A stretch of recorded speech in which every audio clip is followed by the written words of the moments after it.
Hello guys, so welcome to my channel.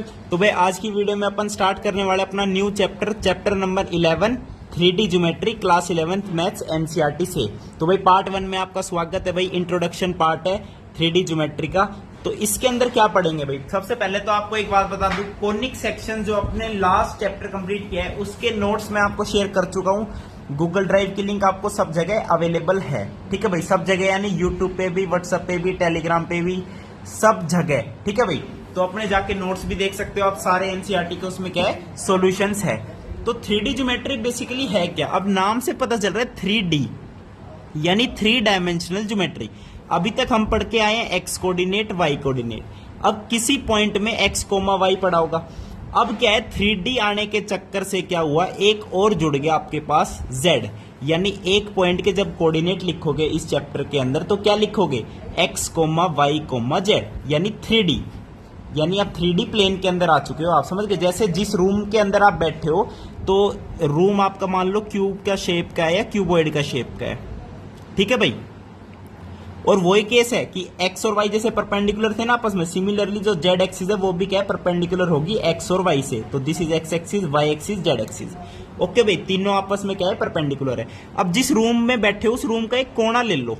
कोने, इसको x axis मान लो, इसको वाई एक्सिस मान लो, इसको जेड एक्सिस मान लो। तो जो मैं अब समझाऊंगा आज की वीडियो में, ठीक है भाई, या इस चैप्टर में जब भी अपन वीडियो देखेंगे तो क्या देखेंगे भाई, कि अपन जिस रूम में बैठे हैं उसको 3D मान सकते हैं। एंड उसके अंदर एक्स एक्सिस इसे मान लेना, वाई एक्सिस इसे मान लेना, जेड एक्सिस इसे मान लेना। ठीक है भाई, तब आपको क्या है, अच्छे से विजुअलाइज हो जाएगा और अच्छे से क्या है, समझ आ जाएगा।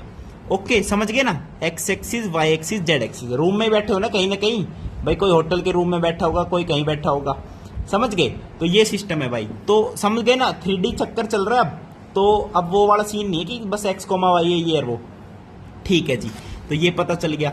अब इसके अंदर क्या है, जैसे जेड इंट्रोड्यूस हो गया, सिमिलरली अब यहां पे एक चीज इंट्रोड्यूस होती है। क्या? पहली चीज तो होती है डायरेक्शन कोसाइन, डायरेक्शन कोसाइन। और दूसरी चीज होती है भाई यहां पे direction ratios, direction ratios. Okay भाई, अब अपन ने क्या किया, एक लाइन ली पासिंग थ्रू ओरिजिन, एक लाइन ले ली जो ओरिजिन से पास करती है।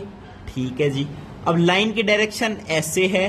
ठीक है, मान ली कैसे है डायरेक्शन लाइन की, एक्स, एक साइड ले लो, इस साइड लाइन की डायरेक्शन है। तो ये जो लाइन है एक्स एक्सिस के साथ मान लो अल्फा एंगल बनाती है, वाई एक्सिस के साथ मान लो बीटा एंगल बनाती है, एंड जो आपकी जेड एक्सिस है उसके साथ मान लो कितना एंगल बनाती है, गामा एंगल बनाती है। ठीक है भाई, तो ये वो लाइन है जो ओरिजिन से पास करती है। An angle made by this line with x axis, Y axis and z axis are alpha beta gamma respectively. Okay भाई, तो पहले बात करते हैं डायरेक्शन कोसाइन की। ठीक है भाई, डायरेक्शन कोसाइंस क्या होते हैं? अब नाम से पता चल रहा है डायरेक्शन कोसाइंस।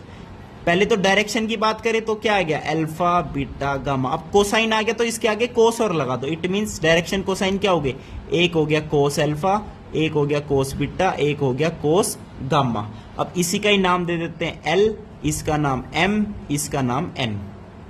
ठीक है भाई, तो these are the direction cosine of a line passing through origin and making angles alpha beta gamma with x axis, Y axis and z axis respectively. आगे समझ में बात? ठीक है, अब इस लाइन की डायरेक्शन उल्टी भी तो हो सकती थी इस तरफ। तो जो एंगल अल्फा था वो बन जाता क्या, पाई माइनस अल्फा। बीटा था वो क्या बन जाता, पाई माइनस बीटा। और गामा क्या बन जाता, पाई माइनस गामा। अब इसके आगे कोस लगाओगे, कोस पाई माइनस थीटा होता है माइनस कोस थीटा, क्योंकि सेकंड क्वाड्रेंट में कोस नेगेटिव होता है। तो आपके पास न्यू डायरेक्शन कोसाइन बन जाते। क्या बनते?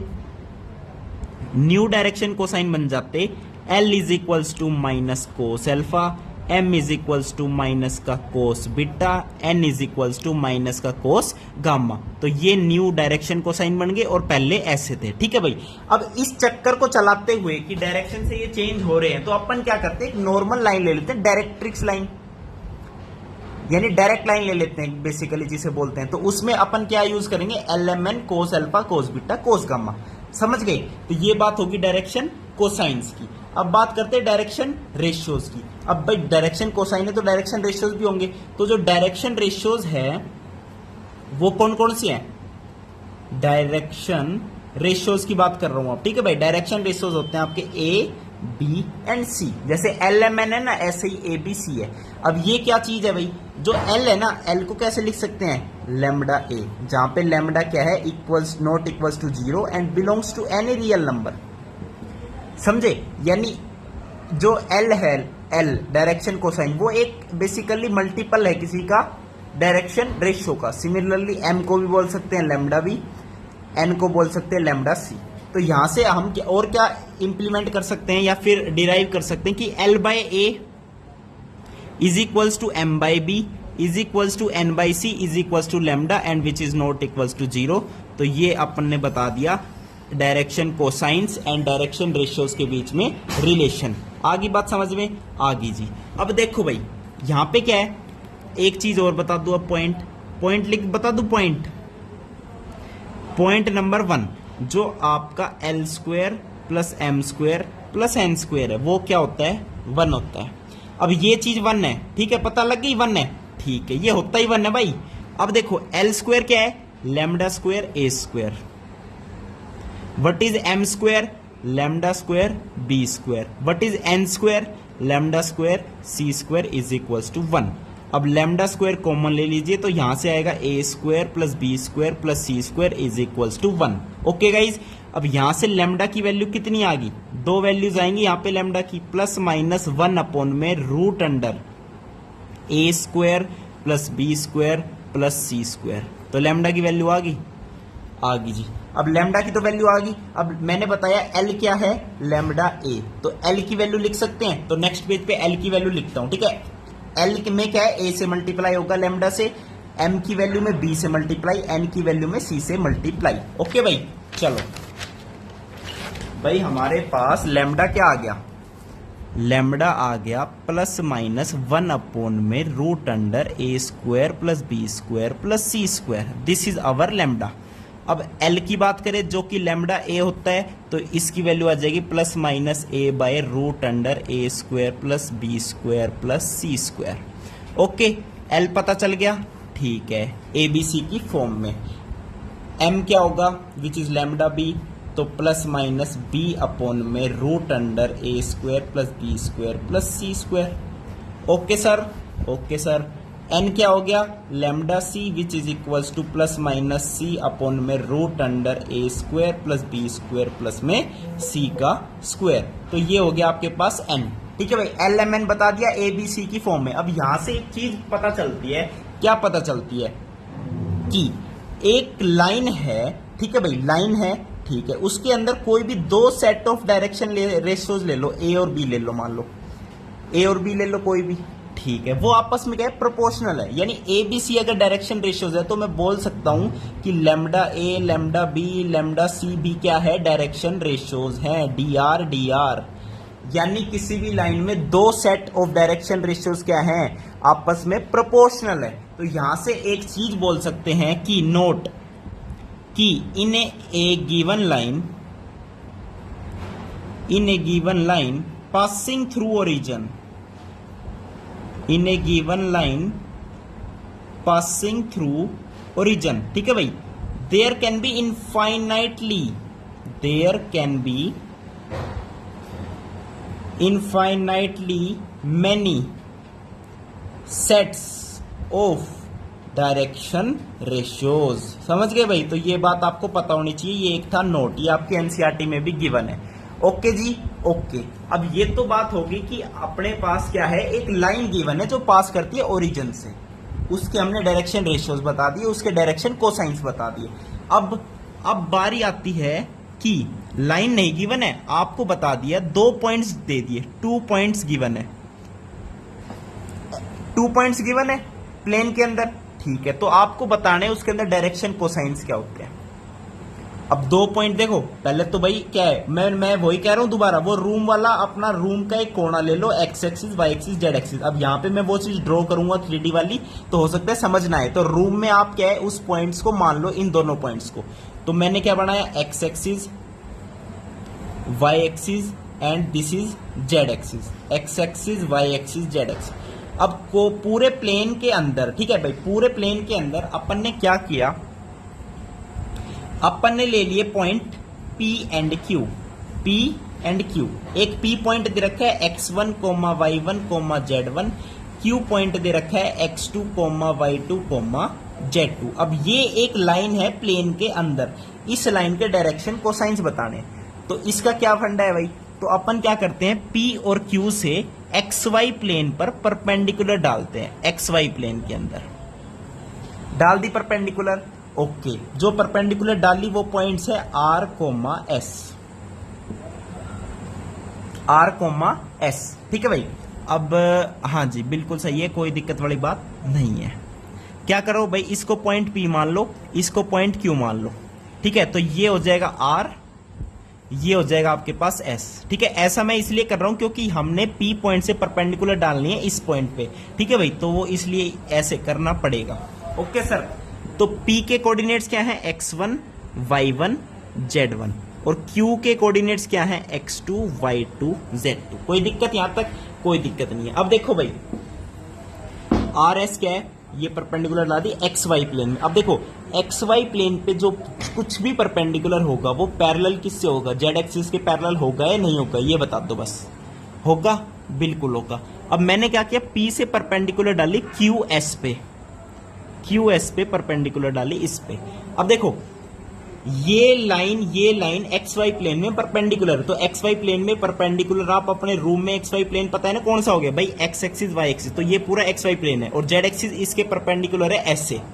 तो XY प्लेन में कुछ भी परपेंडिकुलर डालोगे तो इसके तो पैरेलल होगा, इसके Z एक्सिस के, ओके। Z एक्सिस के पैरेलल होगा, ठीक है। तो पैरेलल होगा, इट मींस ये जो लाइन है इसका ये वाला जो एंगल है ये क्या होगा, गामा बोल सकता हूं इसे, गामा। ये पॉइंट N मान लो, PN परपेंडिकुलर टू QS, तो ये पॉइंट गामा बोल सकता हूं क्योंकि Z एक्सिस के पैरेलल है और लाइन Z एक्सिस के साथ गामा एंगल बनाती है, जो हम एज्यूम करते हैं अल्फा बीटा गामा। समझ गए? अब यहां से इंटरप्रेट करते हैं cos gamma. What is cos gamma? This base upon this hypotenuse, hypotenuse is PQ point, PQ। अब ये वाला पॉइंट कैसे निकालेंगे, ये वाला भाई, ये लाइन पैरेलल है Z एक्सिस के, ठीक है। अब इन दोनों पॉइंट्स के Z कोऑर्डिनेट्स देखेंगे ना। अब ये निकालने के लिए क्या करता हूं, कंप्लीट ये माइनस ये। अब कंप्लीट ये कितना है, Z2, एंड ये वाला कितना है, Z1, यानी Z2 माइनस Z1, ये डिस्टेंस हो गया, Z2 माइनस Z1 क्या हो गया, QN। तो this is your cos gamma. अब बात करें जब कोस अल्फा की, अब देखो सिमिलर केस में जब कोस अल्फा लोगे तो क्या आएगा बताओ भाई, cos gamma, gamma Z axis के साथ एंगल होता है तो Z2 माइनस Z1 आ गया, समझे। अब जैसे अभी हमने XY प्लेन पर ये परपेंडिकुलर डाली, हम YZ प्लेन पे परपेंडिकुलर डाल लेंगे। YZ प्लेन पे जब परपेंडिकुलर डाल लेंगे तो कोस अल्फा की वैल्यू क्या आएगी, x2 minus x1 by PQ। ये सिमिलरली के केस में समझा रहा हूं मैं, बाकी आप अलग से YZ पे परपेंडिकुलर डालो अपने रूम में बैठे बैठे एंड देन समझो कि कोस अल्फा क्या आएगा। और सिमिलरली कोस बीटा कितना आ जाएगा, y2 माइनस y1 अपॉन में PQ। कोस गामा आ गया, कोस अल्फा, कोस बीटा, तीनों चीज आ गई। अब डायरेक्शन कोसाइंस क्या होती है, यही तो होती है LMN। और हमें पता है L स्क्वायर, हमें पता है L square plus M square plus N square is equals to 1 होता है। ये चीज पता है या नहीं पता? पता है गुरुजी। तो देखो पहली बात तो डायरेक्शन कोसाइंस आ गए।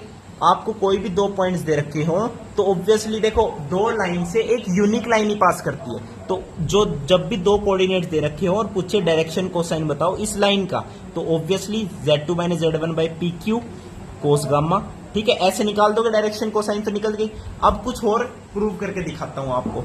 L square plus M square plus N square is equal to 1 होता है, होता है। व्हाट इज L स्क्वायर, मैं बता देता हूं, ये L, ये M and this is your N। तो L का स्क्वायर जब करोगे तो y2 मतलब सॉरी x2 माइनस x1 का होल स्क्वायर अपॉन में PQ का स्क्वायर plus what is M square, y2 minus y1 का whole square by PQ square, और सिमिलरली N स्क्वायर हो जाएगा Z2 माइनस Z1 का whole square by PQ square, okay. And this is equals to 1, this is equals to 1। तो next page पे मैं लिखता हूं, क्रॉस मल्टीप्लाई करेंगे तो अपने पास क्या आएगा कि जो PQ का स्क्वायर है वो क्या है, x2 माइनस x1 का whole square, y2 minus y1 का whole square z2 minus z1 का होल स्क्वायर। तो यहां से pq की जो वैल्यू आएगी, pq क्या है, distance between that those 2 point, जो 2 पॉइंट गिवन है उसके बीच में डिस्टेंस। तो root under x2 minus x1 का whole square, y2 minus y1 का whole square, z2 minus z1 का होल स्क्वायर। अब ये तो कोई डाउट नहीं है ना कि प्लस माइनस क्यों नहीं लिखा, क्योंकि डिस्टेंस कभी नेगेटिव नहीं होता। तो 2 पॉइंट्स के बीच में 3D के अंदर कभी डिस्टेंस निकालना हो, अब देखो जब 3D की बात नहीं चल रहे थे, x और y थे, तो डिस्टेंस फॉर्मूला था यही आपका। अब z और इंक्लूड हो गया तो z2 माइनस z1 का होल स्क्वायर भी ऐड कर दो, तो ये डिस्टेंस फॉर्मूला हो गया 3D के अंदर। ठीक है भाई, तो ये आज का इंट्रोडक्शन था। बाकी एग्जांपल्स के साथ अपनी नेक्स्ट वीडियो में मिलते हैं। वीडियो देखने के लिए धन्यवाद, थैंक यू, नमस्कार।